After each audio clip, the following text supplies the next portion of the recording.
The one commodity that is most valuable on this earth is time. Time to love, time to live. From the moment the human body is born, it begins dying.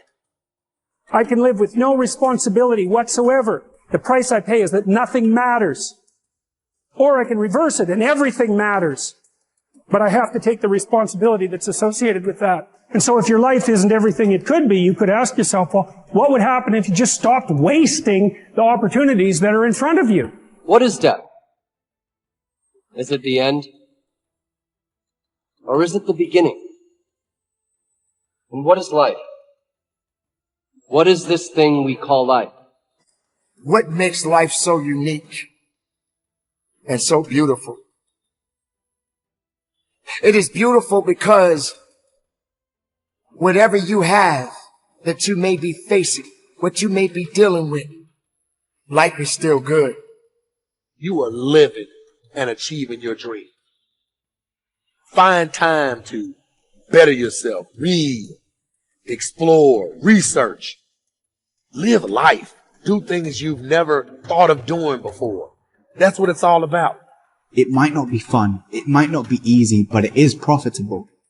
It does give you results. Think about all of the great people that we admire in our society and the things that they must have had to go through in order to make it look effortless. And one day you're going to be great, but you think you got time. You think you got time. AET 3 years from now, 5 years from now. I'm telling you, you deserve to be great now. And not only do you deserve to be great, there's some people in your life. You must be yourself if you want to experience your true purpose in life. If you're different, be different. Be different and do it with pride.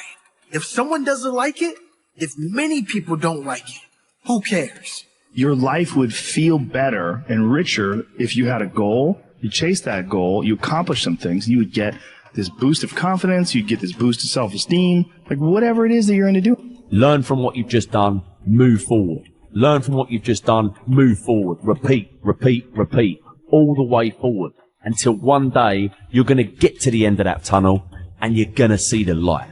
You need to take massive action. And if that doesn't work, try something else. If that doesn't work, try something else. Keep going with massive action and you will find the way because it will give you momentum. The time is now.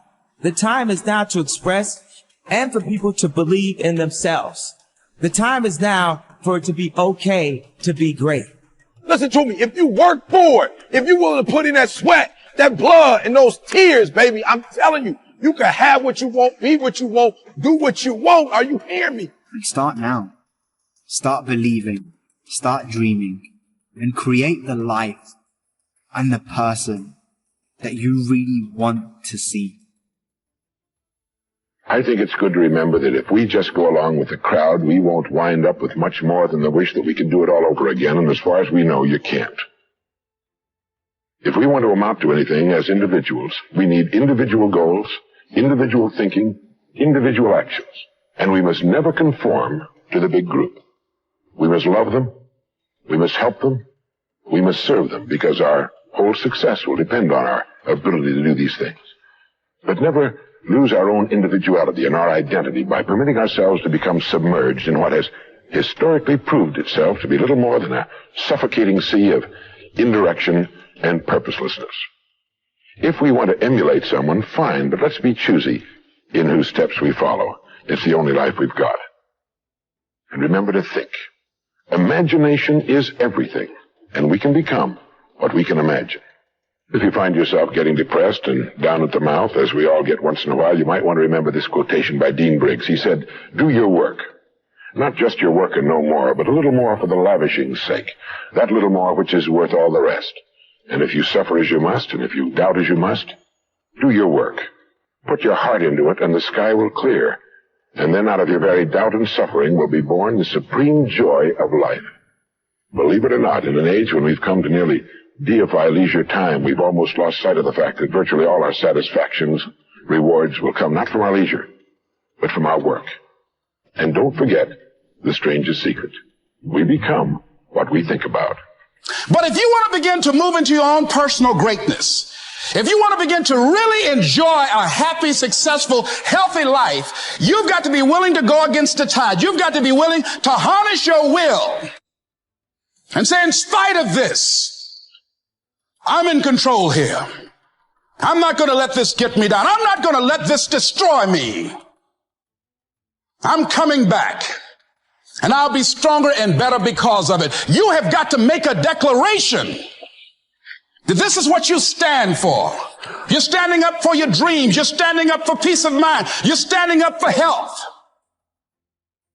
You want it, and you're going to go all out to have it. It's not going to be easy. When you want to change, it's not easy. If it were in fact easy, everybody would do it. But if you're serious, you'll go all out.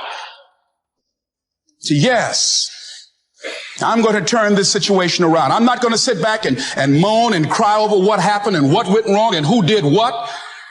I'm going to do something about this situation. The way to transform yourself is through your work. Now, I know this runs counter to our prevailing cultural prejudices. Work is too ugly, too boring, too vague. Self-transformation, we think, comes through a spiritual journey. Therapy, a guru who tells us what to do, intense group experiences and social experiences, and drugs. But most of these are ways of running away from ourselves and relieving our chronic boredom. They're not connected to process, and so any changes that occur don't last. Instead, through our work, we can actually connect to who we are instead of running away.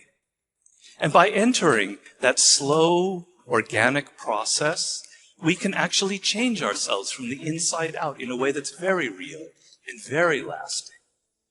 This process involves a journey of self-discovery that can be seen as quite spiritual, if you like. And in the end of this process, we contribute something unique and meaningful to our culture through our work, which is hardly ugly, boring, or vain. This intense focus on one goal is not easy, but it is all important. Orison Swett Marden wrote, "The giants of the race have been men and women of concentration, who've struck sledgehammer blows in one place until they have accomplished their purpose. The successful men and women of today are those of one over, mastering idea, one unwavering aim, men and women of single and intense purpose." Marden also said that every great man has become great. Every successful man has succeeded in proportion as he has confined his powers to one particular channel. Single-minded concentration in the direction of your dreams will intensify your desires and increase your emotional drive toward your goal. This intensity of concentration will activate the law of attraction and begin to attract people and opportunities into your life to help you to achieve your goal.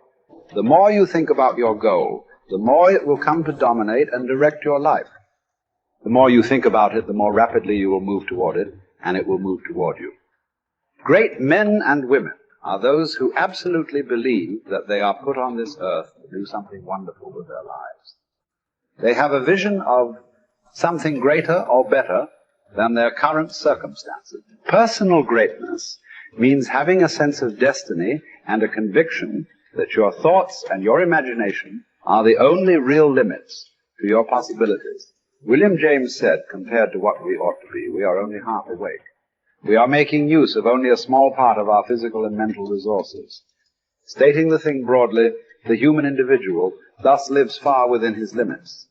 He possesses powers of various sorts which he habitually fails to use. The founder of Success magazine, Orison Swett Marden, once said, "There are powers inside of you, which, if you could discover and use, would make of you everything you ever dreamed or imagined you could become." In a 5-year study of leaders reported on in his book, Leaders, Warren Bennis discovered that each of them consciously avoided the comfort zone by continuously setting higher goals. They never allowed themselves to become complacent. They lived their lives fully extended, always striving to be and do more. To develop unshakable self-confidence, you need to see yourself and think of yourself as a leader, and to do what leaders do. You need to stretch yourself toward the outermost boundaries of your potential. You need to set goals that draw out of you the very best that is in you. You need to work toward objectives that cause you to feel a sense of mastery and peak performance.